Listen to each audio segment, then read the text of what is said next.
Hello again, I'm Brad Villers, and this is Exit Your Matrix, where I share information I believe is critical in evaluating how each of us, in our unique ways, are influenced by beliefs, institutions, and constructs that make up the modern matrix. It's been a minute since I've been behind the camera, and one reason is a road trip I took to one of my absolute favorite places, that land of enchantment, New Mexico. The primary purpose of the trip was attending an event sponsored by the Mises Institute entitled Living Free in an Unfree World in Albuquerque on Saturday, but I was able to tack on some camping north of Santa Fe over the following couple of days. We all have our ideal spots, and for me, mountains in the high desert are it. So I'll try not to disrupt the presentation or bore you, but I've included some photos and videos that I thought you might like. With that out of the way, we are now into the second of three sections of Larken Rose's book, The Most Dangerous Superstition.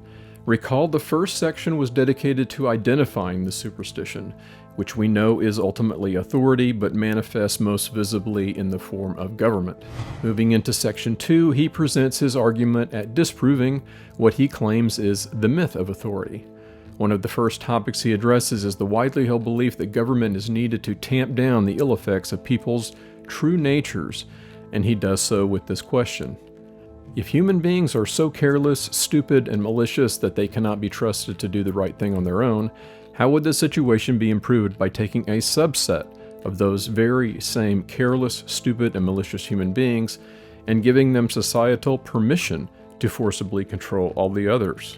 He proposes this answer. It is not merely a different arrangement of human beings that authoritarians seek, but the involvement of some superhuman entity, with rights that human beings do not have, and with virtues that human beings do not have, which can be used to keep all the untrustworthy humans in line. This reminds me again of James Corbett's work on what he calls hopium, including an excellent documentary I'll link in the description, which is the ethereal condition in politics which has us in a constant state of hope over the prospect of that next candidate and all of the things we're told they will do to resolve our most pressing problems. So just as corporations or nonprofit organizations or movements are nothing but the embodiment of the attitudes and actions of the individuals who run them, we can see how the idea of government is a myth, because it has no ability to take action independent of the human beings who populate it, or, as Rose writes, the giant, superhuman magical savior that statists insist is needed to save humanity from itself does not exist. On this planet, at least, human beings are at the top. There is nothing above them to control them and make them behave properly, and hallucinating that such a superhuman entity does not make it real, nor does it help the situation. He then moves on to a chapter he titles The Religion of Government and states that people do not merely view government as a practical necessity. They view it as a god, to be praised and worshipped, honored, and obeyed.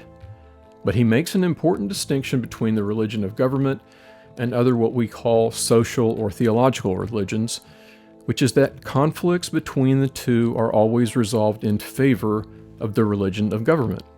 Examples of this are the notion of paying your fair share relative to taxes versus thou shalt not steal, and military service in the mantra duty to country versus thou shalt not murder.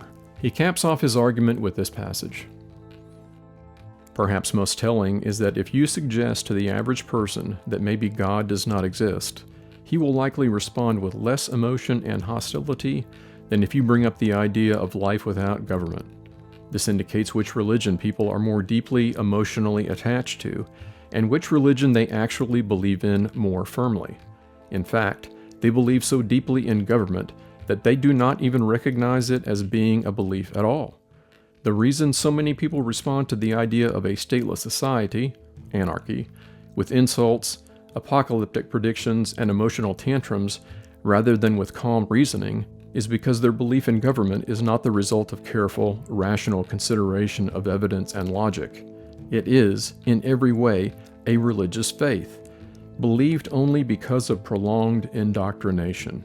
And there is almost nothing which state worshippers find more existentially terrifying then contemplating the possibility that government, their savior and protector, teacher and master, does not actually exist and never did.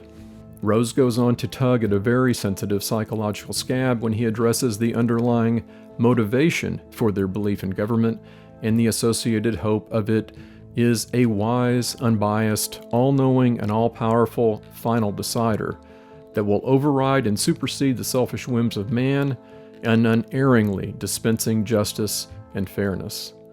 And here it is.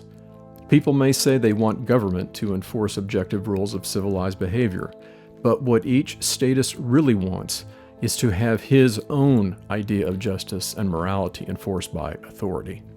He then offers some examples of the forms these ideologies take, which really helped put this in perspective for me. Socialists assert that government is needed to fairly redistribute wealth.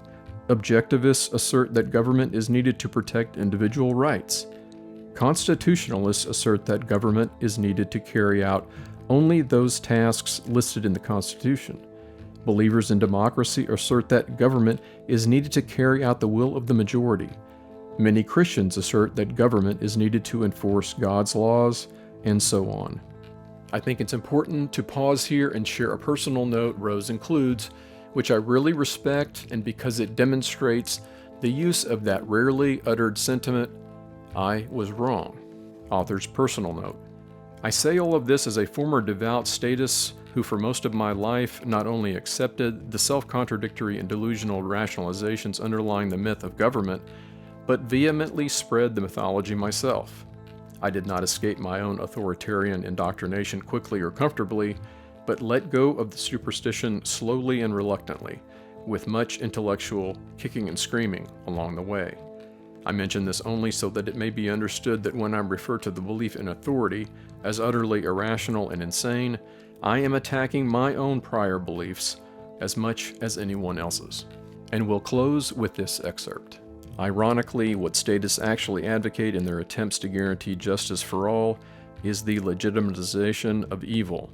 The truth is that all the belief in authority ever does, and all it can ever do, is to introduce more immoral violence into society. This is not an unfortunate coincidence or the side effect of a basically good idea. It is a truism based upon the nature of the belief in authority, and this is easy to logically prove. We'll pick up on that note next time, but I'll wrap this up by repeating what I think lies at the core of this thinking, which is our natural proclivity to offload our personal responsibilities, to find someone, some group, some institution, some construct to handle those things for us so that we can stick to the things we're told we should focus on. You know, Netflix, fantasy football, video games, shopping, all the important stuff. It should be no surprise that when we hand over those essential elements of our sovereignty to third parties, bad outcomes are not only possible, but probable.